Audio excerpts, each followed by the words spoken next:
What is up, everybody? It's Dr. Vibe here, host and producer of the award-winning Dr. Vibe show. As always, I'd like to say you're blessed, highly favored, a magnet for miracles, and a solution for someone's problem.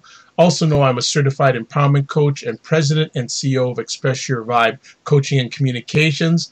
And we are the home of Epic Conversations, and I am the host of Epic Conversations, and also the home of so many new friends, like the lady we have here. And our new friend is Dr. Camille J. Anderson. She has published extensively in both English and Espanol in scholarly and trade journals, as well as the national news, U.S. national news publications. And the reason I went Espanol, you'll find out. Just stay here and listen, right? She's traveled to 17 countries only across the globe for academic and professional endeavors. I hope some of that was personal too, but she's a strong, just a bit. She's a strong advocate for study abroad, in particular for students of color. She's a loving mother of 4 wonderful bilingual children. She has a vested interest in the construction of identity with bilingualism. She has published the book Language, Identity, and Choice, Raising Bilingual Children in a Global Society, that was released in 2015. And in it, she talks about her own experiences raising children bilingual. We are blessed and highly favored to have her on tonight to talk about why Black children should know many languages. So, Dr. Anderson, welcome to the Dr. Vibe Show. How we doing? Thank you. Muy bien, since you did a little bit of Espanol. Un po as my response. Well, it's great to have you. We had the pleasure of first meeting on another person's platform, Dr. Tachi, yes. Who hosts an outstanding program which I tell lots of people about, live and offline, called Mediascope, which is on Wednesdays, 5 p.m. Eastern Time on Busker platform, and then 6 p.m. Eastern Time on Facebook Live and Periscope. And a few months ago, was it a few weeks ago, about a month ago, she had a great epic conversation live celebrating her 2-year anniversary, and this wonderful lady was on there laughing, sharing knowledge, having fun. And then after, Tachi said to me, "You should have her on your show." So I said, you know, when Tachi speaks, I listen. So she's my E.F. Hutton Tachi. You figure that out, right? Listen, gotta love the voluntold. Absolutely. Absolutely. And as you can tell, Dr. Anderson has a beautiful laugh and a beautiful soul and spirit. So as we like to do with people who are on the friends who are on the Dr. Vibe Show for the first time, can you give a little background about yourself? Okay, I am Camille Anderson. As you said, I am actually I'm a professor at Kennesaw State University. And I also have been studying languages, oh gosh, since the 6th grade, so decades now. But my bilingualism in the language actually came through the travel. All those countries that I've been to, plus some of my work experiences have actually helped with formulating this idea of being a bilingual Black woman, which there are way more than people think, but I'm an anomaly in some places, being both Black and bilingual. But I made the decision a while ago to be able to have children that were also going to be fluent in more than one language. And I decided from when the first one came out, day 1, minute 1, that's all he heard from me was Spanish. And I worked for each and every child that I had subsequent after that in order to make sure that there are more Black children that are fluent in a language other than just English. Let's see. Academically, my bachelor's is actually in Spanish from Spelman College. I have a master's in international communication and cultural anthropology from American University, and I have a PhD from Howard University in communication and culture. Well, a few things already. That's going to take up the whole hour. We're not even going to talk about language. But Howard University, that's interesting because yourself, Dr. Tachi, and my father have something in common. That my father's a graduate of Howard University. Oh, okay. And he was actually, at one time at Howard University, taught by Toni Morrison. Oh, wow.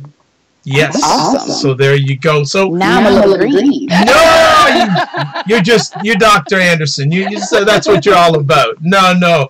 So let me ask, growing up younger, where did the desire to even get your head into languages start? But this is actually a funny story. So I actually started off in Catholic school. And I was the youngest in my class because I started early. I skipped kindergarten, went straight to first grade at 5. But also being the youngest, I also moved up in classes. So I was in the first grade, in third grade reading, and second grade math, and I kept doing that through all of my classes. And by the time I get to 5th grade, I'm going to the 7th grade class for reading, but I'm reading a 12th grade reading book, and I'm in 6th grade math. So the nuns took it upon themselves to fill out an application for me to go to a gifted and talented school, but they didn't tell my mom. So my mom comes to parent-teacher conferences, and they said, oh, by the way, next year, she'll be at this school, and she needs to choose a language, either French or Spanish. Which one do you want? Spanish? And it started from there. It was just by happenstance. Wow. Wow. So, okay, sidebar. Where did you get your laugh from? My mom. Okay. Hi, Mom. From my mother. Thanks, Mom. We're reaping benefits live right now of your mother. This is beautiful. So where did obviously, it sounds like your parents were very much in the role of get a good education, correct? Yes. Did they did either of them have an educational background? In education, no, but for most of my childhood, my mother was still in college. She actually, she had me when she was still in undergrad, and then after she worked for a little bit, she went back to school. So she completed her bachelor's and her master's degree while I was still a child.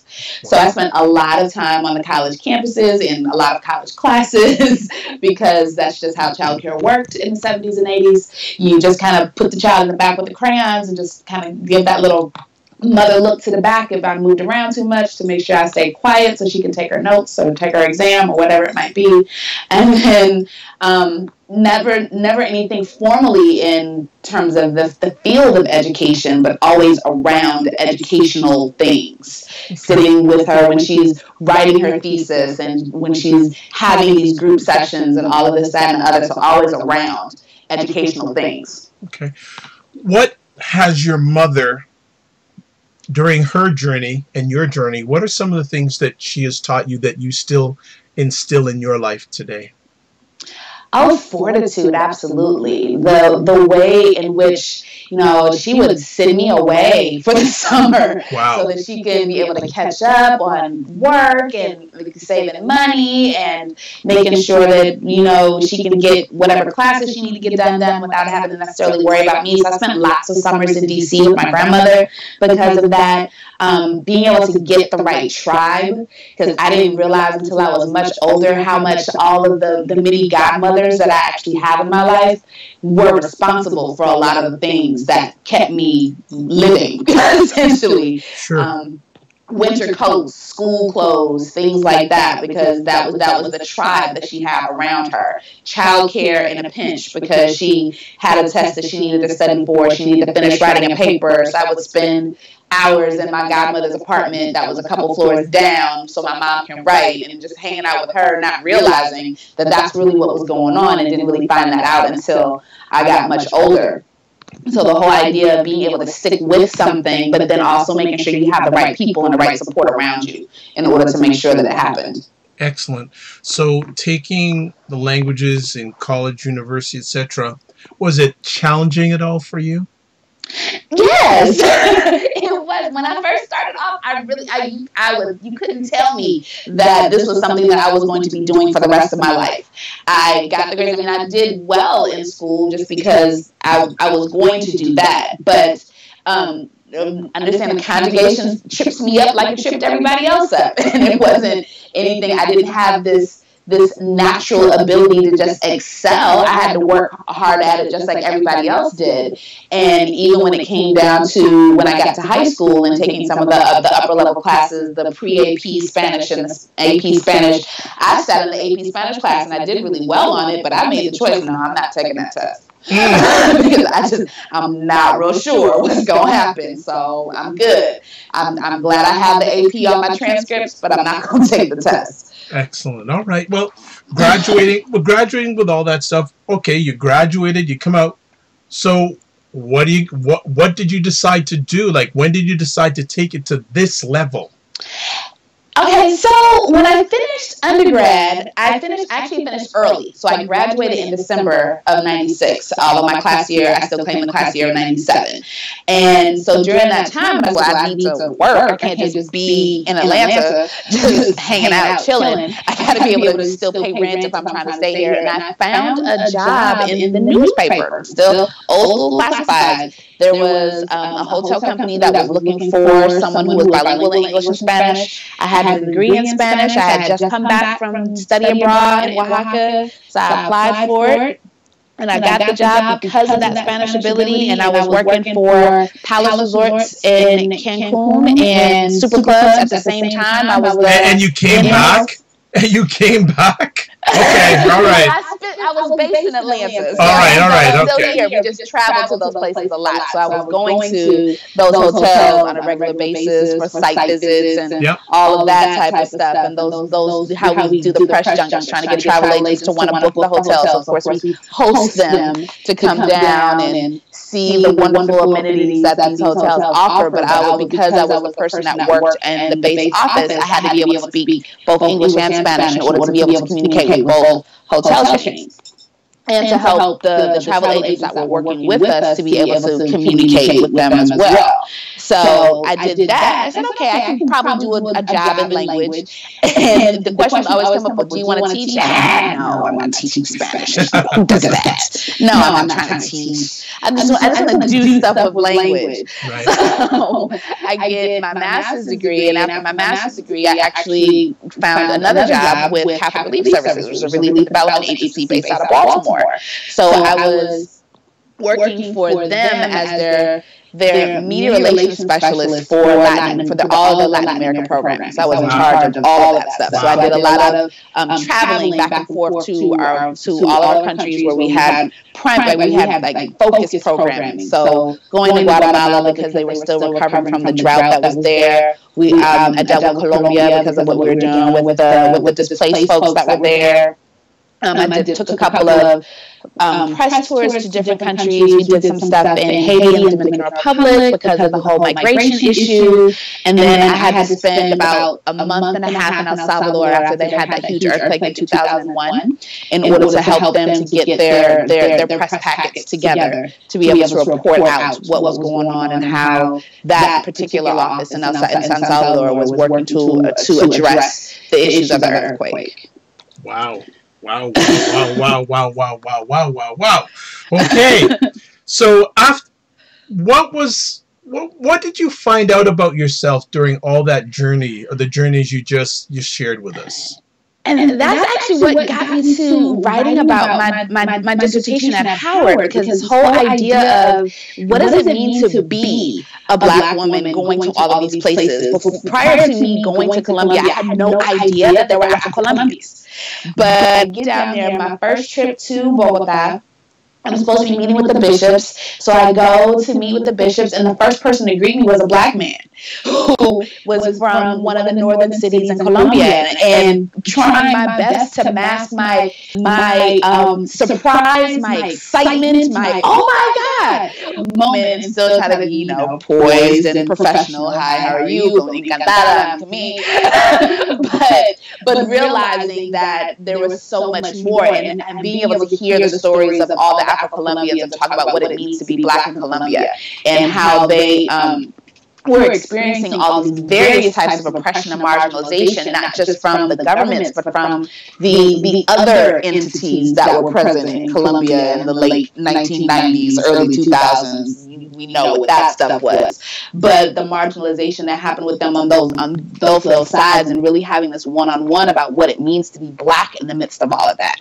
And spending time with other groups in Guatemala, and then finding out about the Black populations in Nicaragua, and really getting this sense of what does it mean to be a person of color in these spaces that are not too much different in essence than what it is that we deal with in the United States and what we might be dealing in some other Western countries, and what that feels like, and being able to see that those similarities are very different. But one of the things I learned about, at least with language, is that it's easier for me to talk about my Blackness in Spanish than it is in English. Because how so? That's interesting. No, it's a very interesting point. Delve deeper into that thought process. Well, race is awkward and guilt-laden in English. And we can't talk about what it means to be of a particular race in English, because every single word attached to it has some sort of heaviness to it that makes it hard to be able to really discuss the fullness. If I try to discuss the fullness of how I see my Blackness, there's always going to be the yes, but what about the, and I know, but you can't say that it's like, and as opposed to just let me just talk about it. Let me just exist in it. And I can, in Spanish, even though I'm not, and I tell folks all the time, it's like, I'm not this, but if you want to know what my life is like in the U.S. being a Black woman, think about the mulatta here. I'm not mulatta, but our experiences are going to be the same. And being able to see how those changes and how those subtle differences just in the way that we use language can have a huge impact on how you're able to even talk about yourself.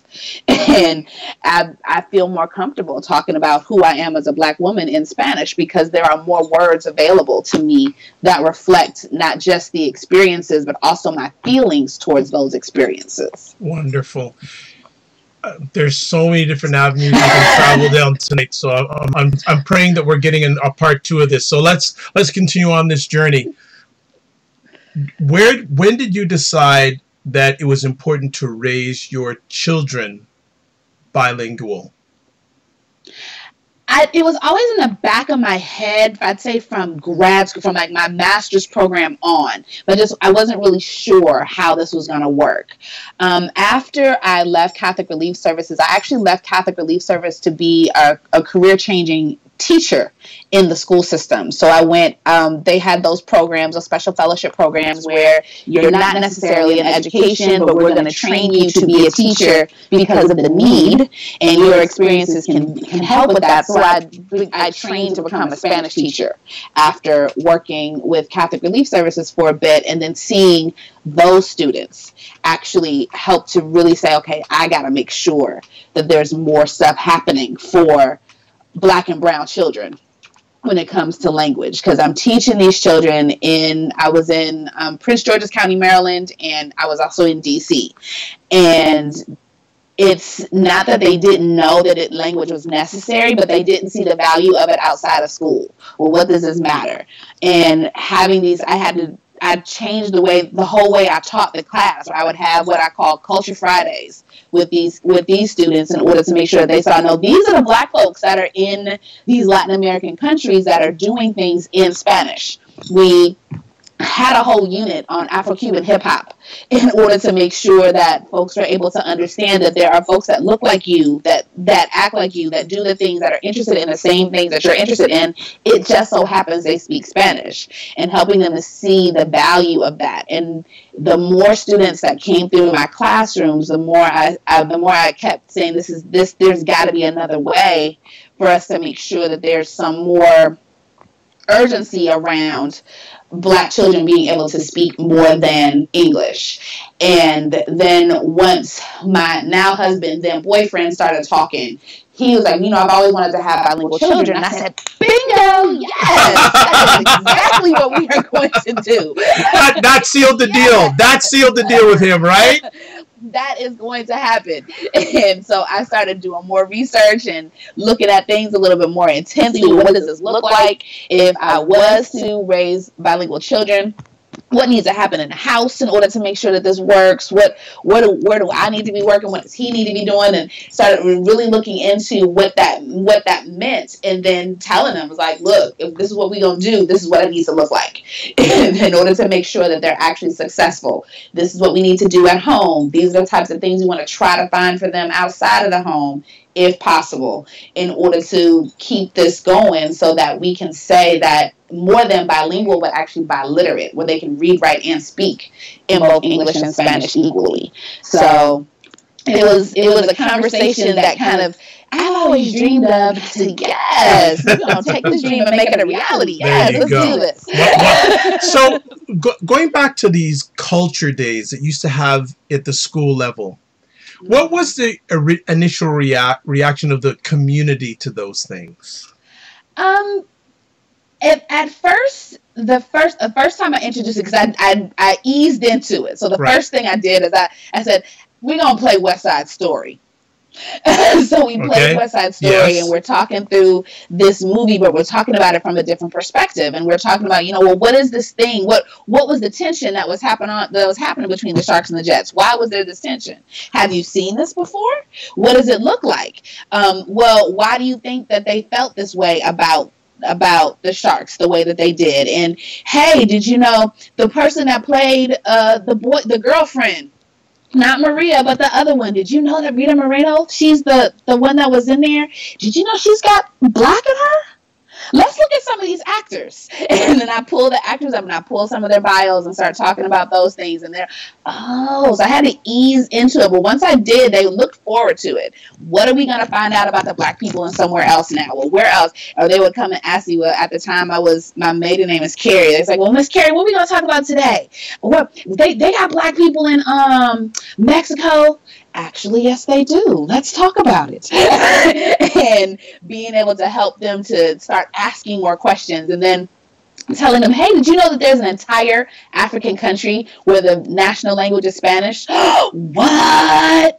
Yes, let's talk about Equatorial Guinea, shall we? And getting them just easing it in, and then once they had the hunger for it, just dumping it all into their little brain so that they can have it.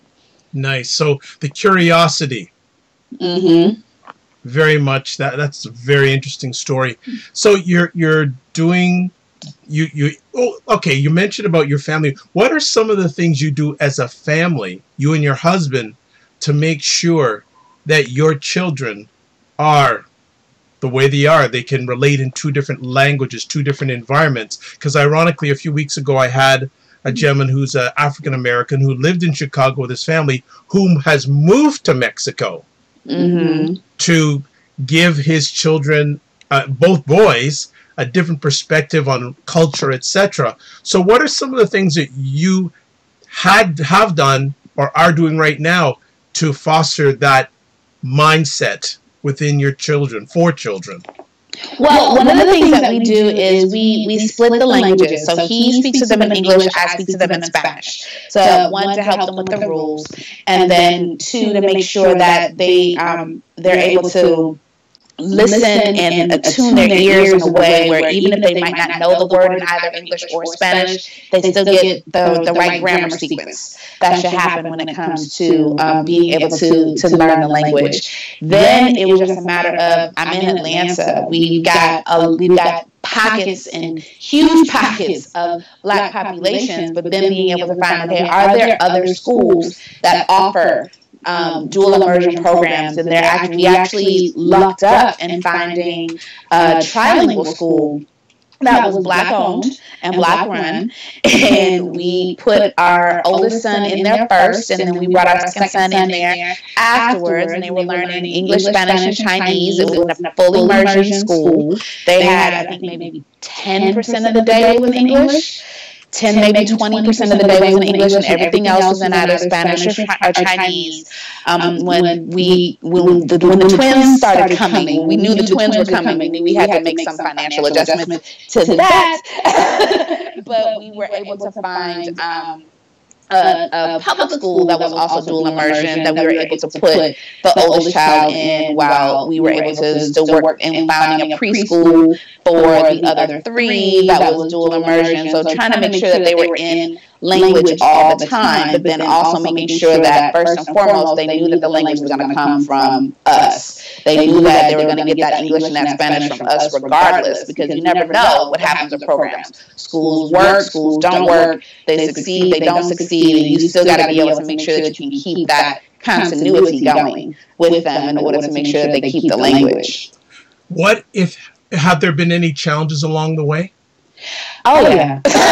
Oh, yeah. There was a moment in time where my second son, because they were at the trilingual school, I noticed that his English he was speaking English with a Chinese accent, which meant that there were certain consonant sounds that he wasn't making. Hold on a second. I would have loved to seen a video of that. I'm just picturing it right now.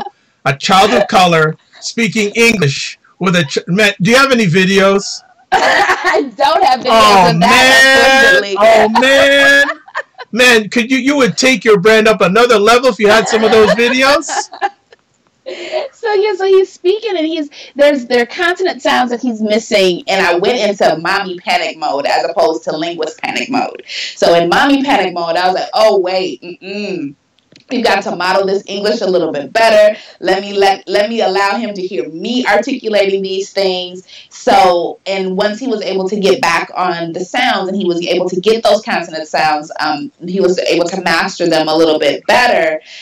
Getting back into the Spanish was hard because I had spent so much time speaking to him in English to make sure he heard the correct pronunciation of words, that getting back into full-on Spanish was difficult.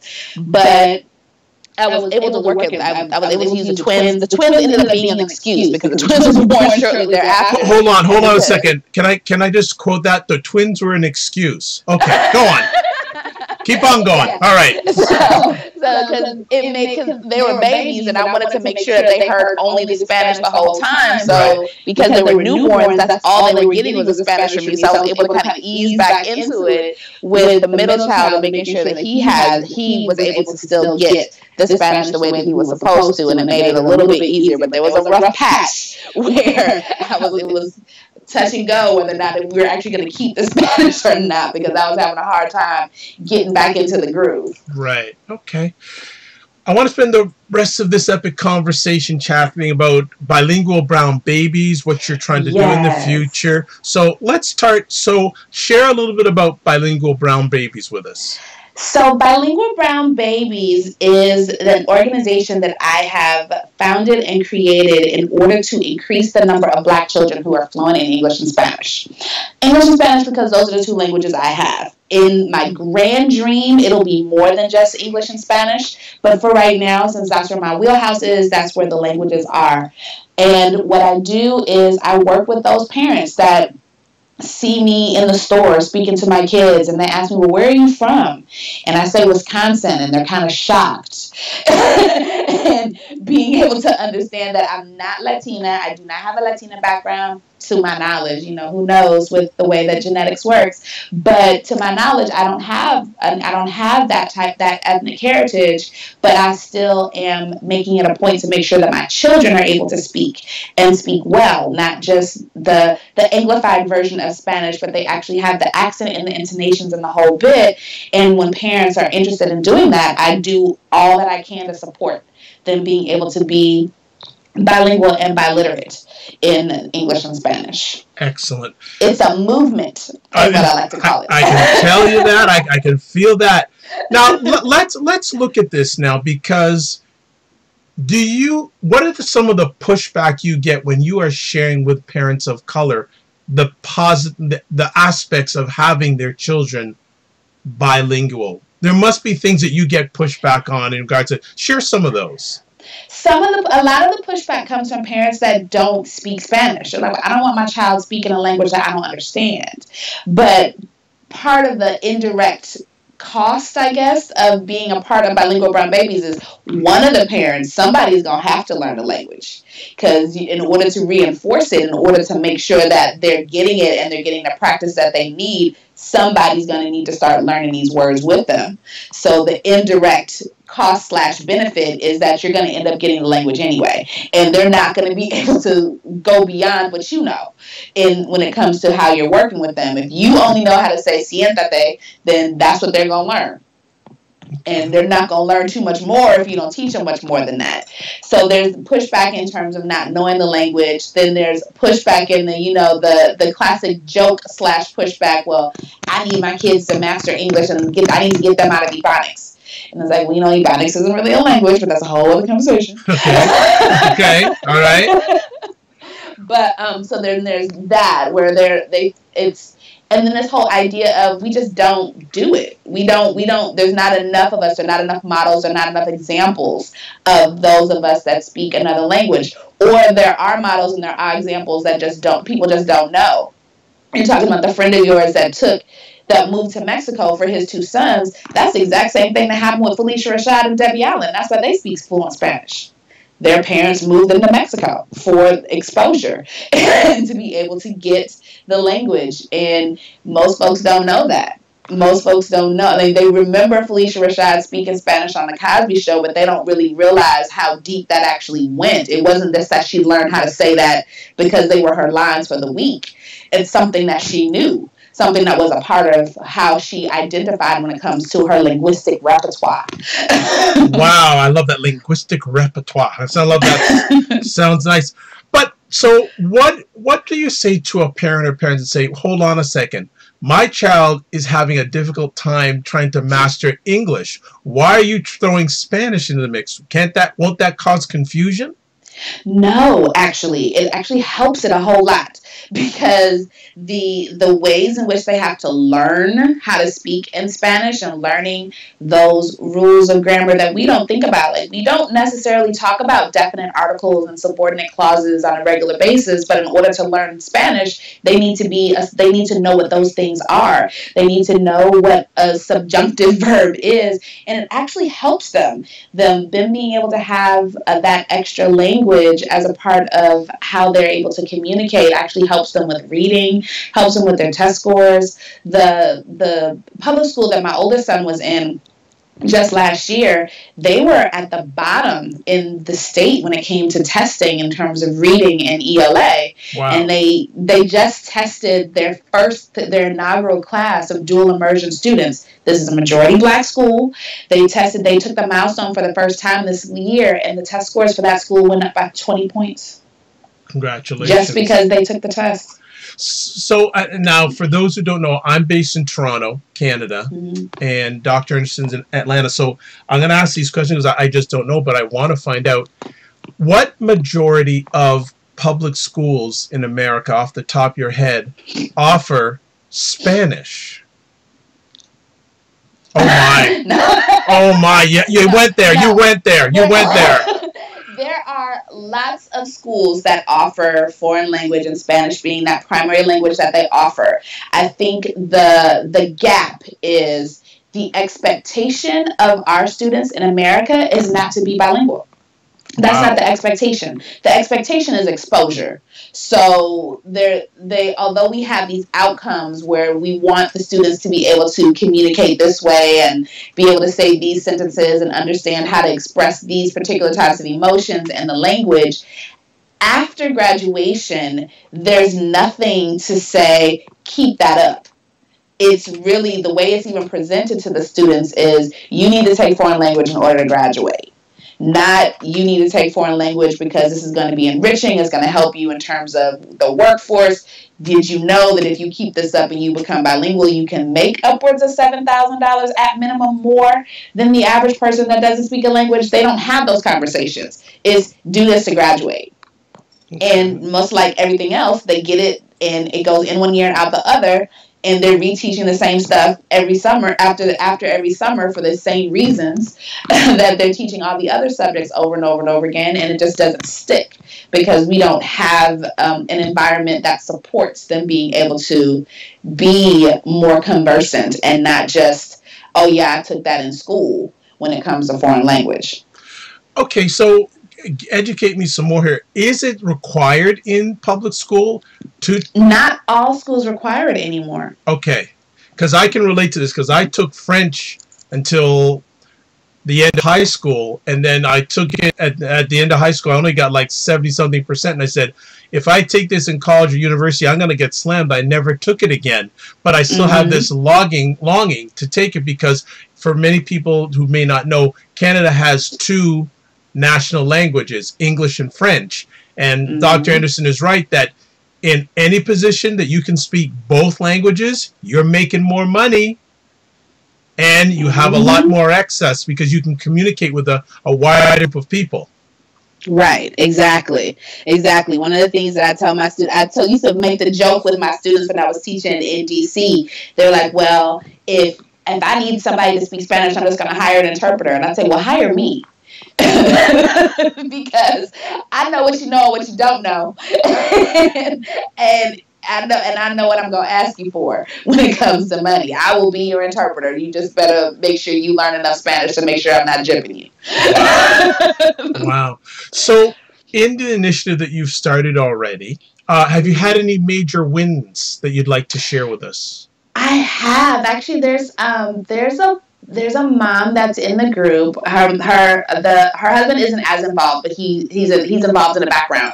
But she has a 20-month-old who would probably say 50-50 of her words that she's using on a regular basis are English and Spanish, just from being a part of the movement and getting just the daily tips that I put on social media for those parents that are interested. And she implements them right away, and her child is using probably 50% English, 50% Spanish, which is a win for me because the mom actually doesn't really speak Spanish. She remembers it from high school, like I was just saying, but not enough to say, oh yeah, I'm going to speak to my child in Spanish and it's going to be great. She's remembering as she's going over stuff and as she's seeing the tips, but her child is actually able to speak half in English, half in Spanish without much difficulty. How much of a concern do you have with the decreasing funding of public school systems in the United States, and what kind of effect will it have on children being bilingual?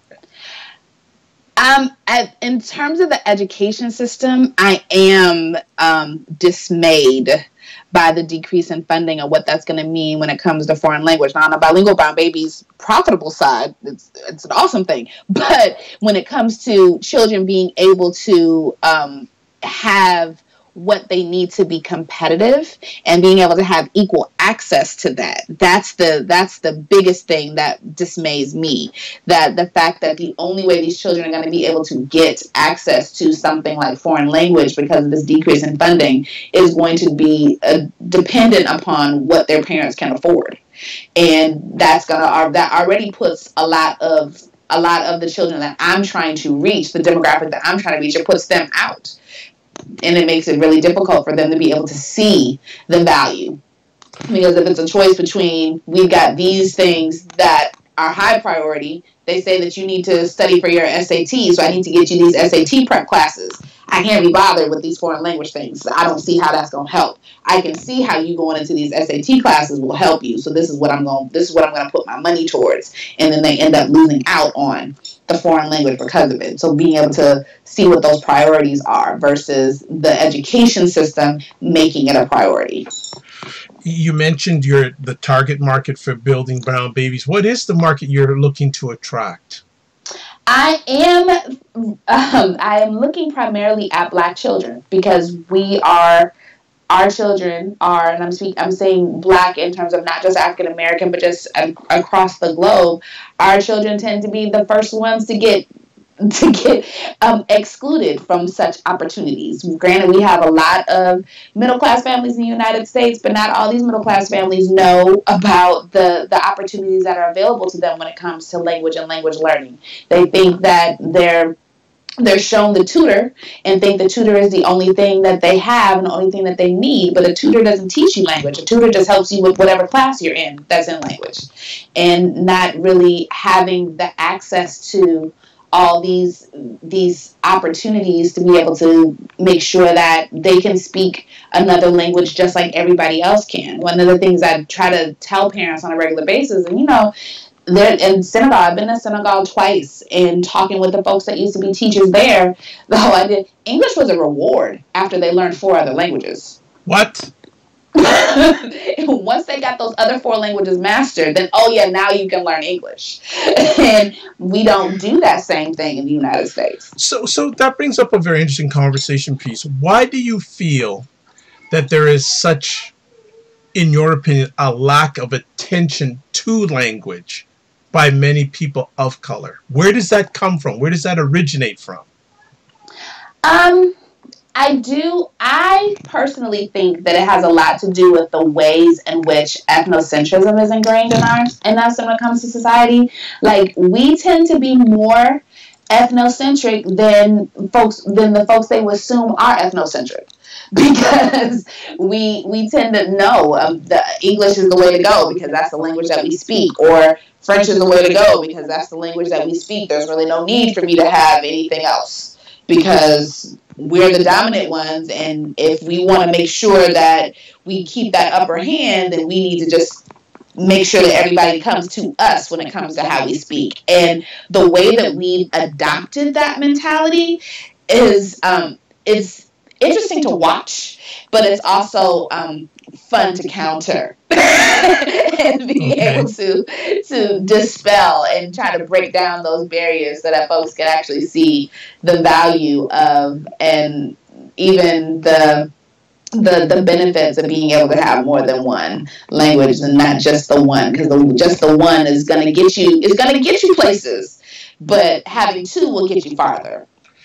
It's interesting to see the projection of the American population demographic over the next 20 years. Mm-hmm. And in our lifetime, and I'm speaking we're going to live a while, brown people and black people are going to be the majority. But I think it's even interesting for black Americans that it would be advantageous to know Spanish, especially because, right. And I even look at politically wise, the two dominant parties in America seem to be paying more attention to the Latin American vote than they are the people of color vote. Right. Because they can depend on us. They know we're going to go where they tell us to go.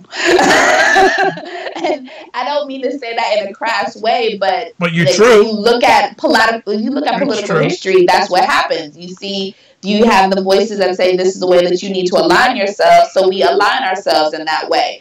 It's not that we don't have a critical mind, but when it comes to political history, we haven't engaged it as much in recent years in terms of that critical inquiry when it comes to politics and political affiliations and the like. So I think that has a lot to do with it. There's that critical mind is still present in the Latino community, because they're looking at everything like, what does this mean for me? Well, why this? Well, why not this?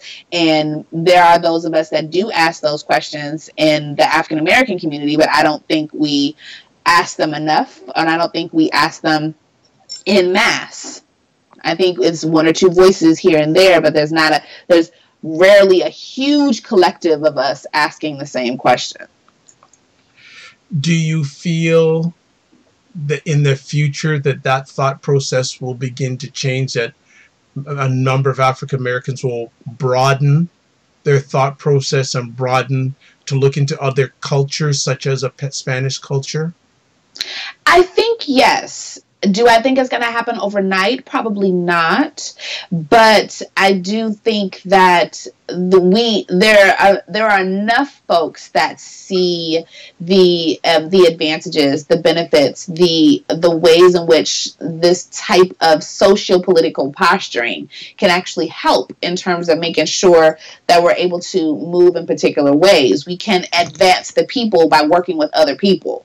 And for those of us that know that that's what we're trying to do, if we're trying to advance the people, then we need to pull on those resources, those places where we might be lacking, by working with other groups in order to make sure that happened. They started doing it, and then it stopped. We started working with that's a whole other conversation in terms of, but that whole idea of most of our leaders in the Black community prior to their demise were starting to have those conversations that were linking folks together in order to make sure there was more of a united front. So being able to continue those conversations as opposed to trying to start fresh and think that we're creating something new, when really we just need to pick back up where they unfortunately had to leave off because of death. How many other parents do you know of color who are like you? Honestly, I've got about 43 people in my group right now. Okay. And are most of them men or women? It's actually a combination of both. Nice. There are men and women in the group.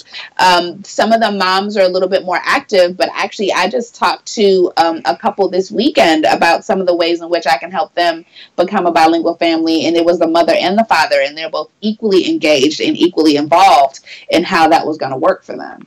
Nice.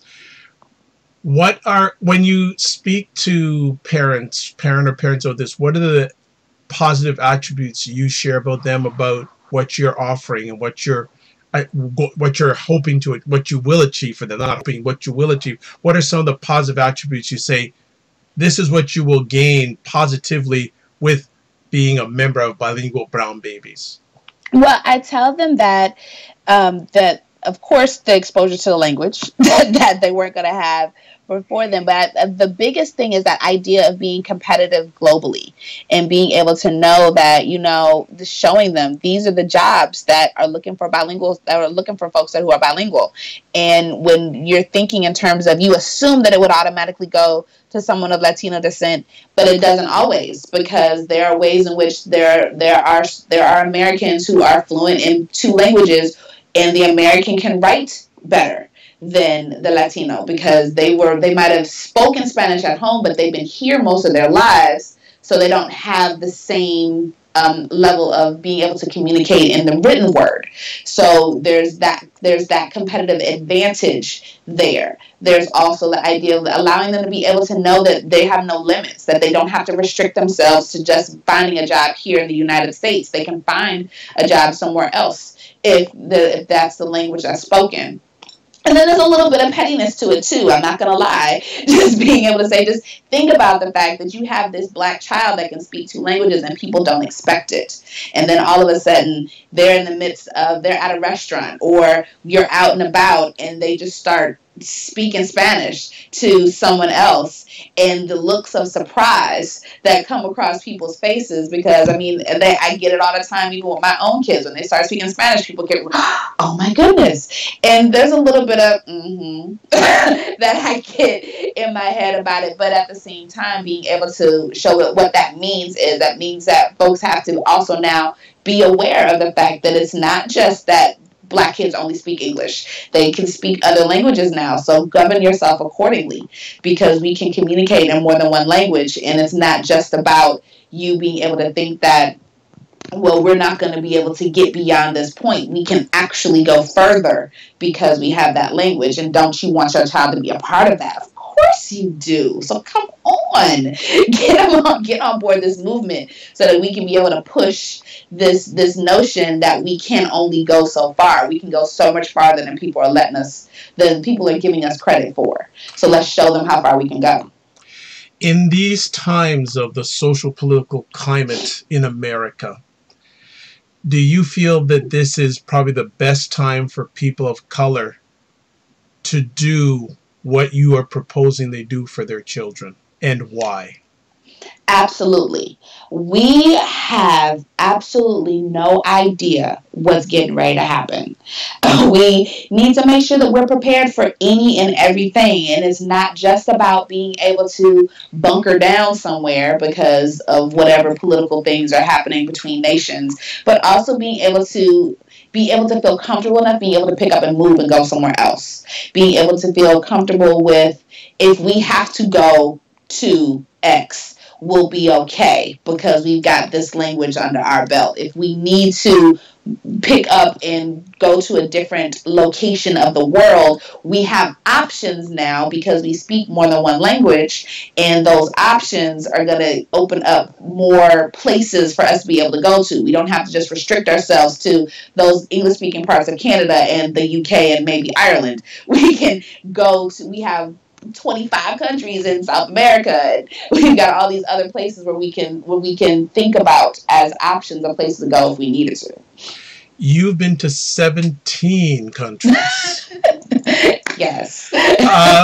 What countries do you want to take your children to? I want to take my children to Brazil, in particular Bahia. Why?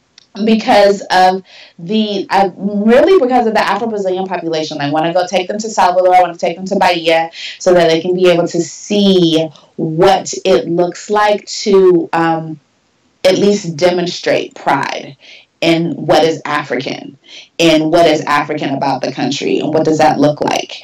Granted, there are other issues that happen in Brazil when it comes to race and race relations, but in Bahia, there's a reverence of those things that are of African heritage and allowing my children to be able to see that up close and personal and what that looks like. The other country I'd want to take them to would be Guatemala, so that they can be able to see what a truly homogenous looking nation is and how they are seen in the midst of that, how they can be able to use Spanish in particular ways, the history. In particular, I really want to take them to Antigua, Guatemala, so they can be able to see the old capital, the old ruins, and be able to get that type of history there. And then, of course, I want to take them to at least a country in Africa. The country that is first and foremost in my mind is kind of selfish. I want to take them to Senegal because I want to go back and take some more dance classes. And I love Dakar. I think Dakar is great. But and then also being able to allow them to see the island of Gore and being able to see the House of the Slaves and get that history and understand that and just really see what it looks like to be a nation that is relatively stable, because Senegal is one of the more stable countries in West Africa, and being able to see what it looks like to just have Blackness running everything and what that means and how that can speak to their minds, even in particular ways about what they're capable of and what they can do and what's laid out before them in terms of possibilities. Those are probably the three main ones. of probably about 40 more, but we just said a little to 3 here. Speak to parents of color here, and deal with this conversation piece. How important do you feel it is to especially Black Americans' futures or Black North Americans' futures of the impact of their children knowing more than one language? How important is it to Blacks' futures? It is critical. I don't think we should sleep on how important it'll be for us to be able to have more than one language available to us. Language has been a tool for marginalization and oppression for us for years. That is how the whole Ebonics debate came up in the first place. And it is a way for us to be able to flip it on its ear by not just taking the classes that they say that we have to take, but going beyond that. It's going to position us in ways that I don't think we've ever fathomed in terms of how we can be connected to people, how we can be able to advance ourselves, how we can be able to make moves at a quicker pace, because we'll have more available to us because of the idea of language. And I'm not just thinking in terms of Spanish. I mean, at the United Nations, you can't work at the United Nations unless you at least speak French. So it's English and French, and then whatever other language you might know after that. So it's not just in regards to English and Spanish, just in general, learn something else. We've got large populations of folks that are starting to learn Mandarin now. And what that means to have a Black child that speaks fluent Mandarin. I'm trying to get my kids back in Chinese classes so that they can be able to pick that back up, because my oldest child was actually writing in Chinese before he left the trilingual school, and I'm trying to figure out a way to get him back in that so that he can be able to get back into using that language too, like being able to be that, what is that Appia calls that cosmopolitan, that being truly cosmopolitan, because you're able to speak languages, you're able to adapt and integrate with, not necessarily in terms of changing yourself from an assimilationist perspective, but more so being able to find yourself being yourself in the midst of other places and other worlds and other cities and other locales, in order to be able to get this full-on holistic view of what it really means to be a global citizen. It's not just that you have stamps and a passport. It's that you have stamps and a passport, and there are experiences that have shaped you in a particular way, and language will help with that. Wonderful. Well, I know we're getting soon to the end of our epic conversation. Do you have any final comments you'd like to share with our audience? One of the things that comes up a lot when I'm talking to parents is this whole idea of it's too much to do. It can be intimidating to think about this whole idea of trying to get your child to master another language, especially if you don't speak it. And the biggest thing that I would say is don't let that stop you. If you both are learning it at the same time, learn it at the same time. Don't let what you think is the end goal keep you from taking the baby steps to get there. You don't have to take what I call them my 0 to 60 parents, where they see that, okay, they need to speak Spanish. That means I need to be fluent right now, and they need to be fluent right now. And really, it doesn't take all that. Just start with the baby steps so that you can get there, so that you can start inching towards that goal. The goal might take you a little bit longer than it might take others, but the goal is still there, and it's still attainable. Just take it within the steps that you need to take. Not everybody crosses an icy pond with huge leaps and bounds. Some people can ice skate, some people can't. And there are those of us that take those little itty bitty steps trying to get across the pond, while others might skate, but it doesn't matter. You're still trying to get to the other side. So just take the baby steps to get there so that you can be able to say that you've done it, regardless as to how long it might take. Yeah, and just I guess you're also just encouraging parents, just start. Just start, yes, just start. Right away, every day. That's what I tell my parents and bilingual brown babies. Right away, every day.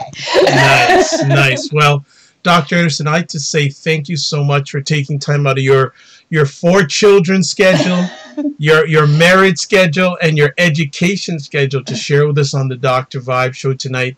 How can people get a hold of you? I am on several places. Yes, when I had to do the post, I experienced that.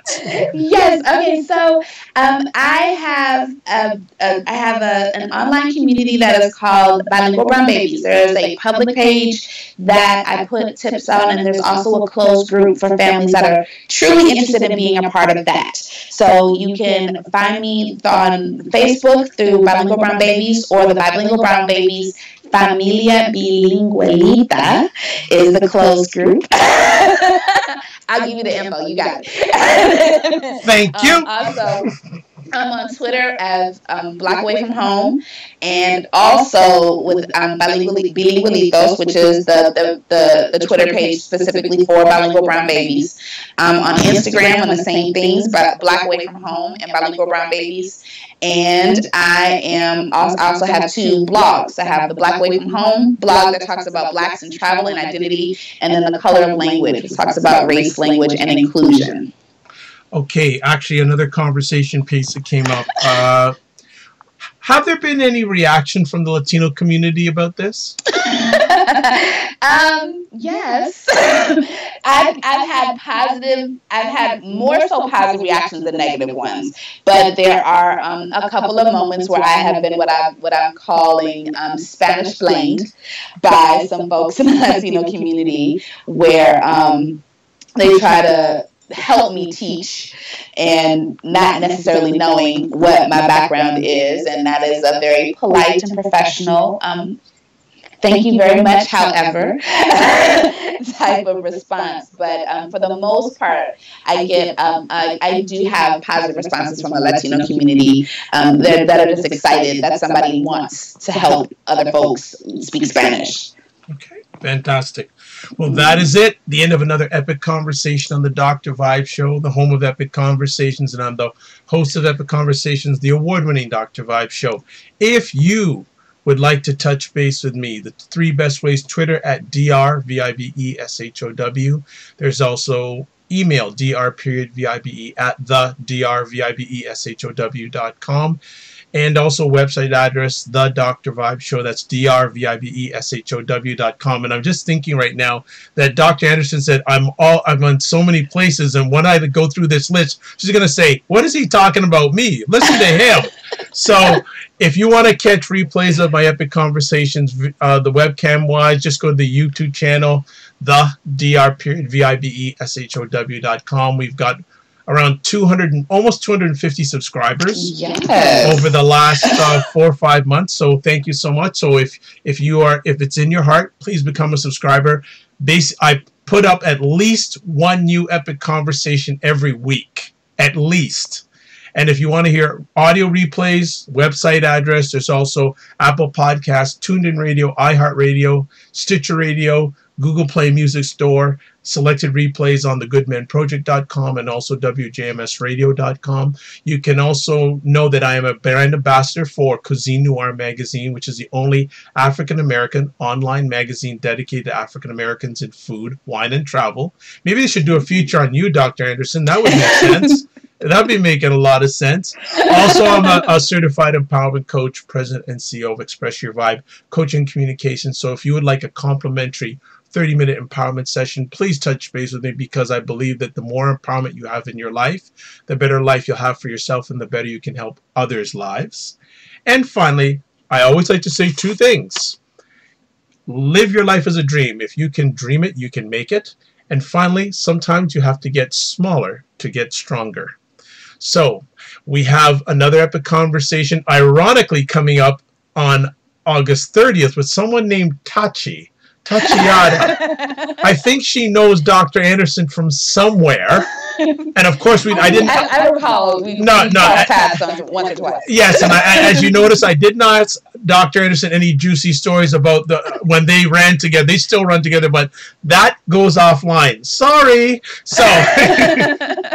So as Dr. Tachi will be with us on Wednesday evening, August 30th at 9 p.m. Eastern Time, with my wonderful co-host Jazz Keys on our program called Stuff, which are conversations about current events and topics from a Black woman and Black man's POV. For those who don't know what that means, point of view. So catch us back on the YouTube channel on Wednesday night with Dr. Cammie's sister. All right? Yes. So, as always, I'd like to say you're blessed and highly favored. You're a magnet for miracles and your solution for someone's problem. Thanks for watching live or on the replay. It's appreciated, not taken for granted. God bless.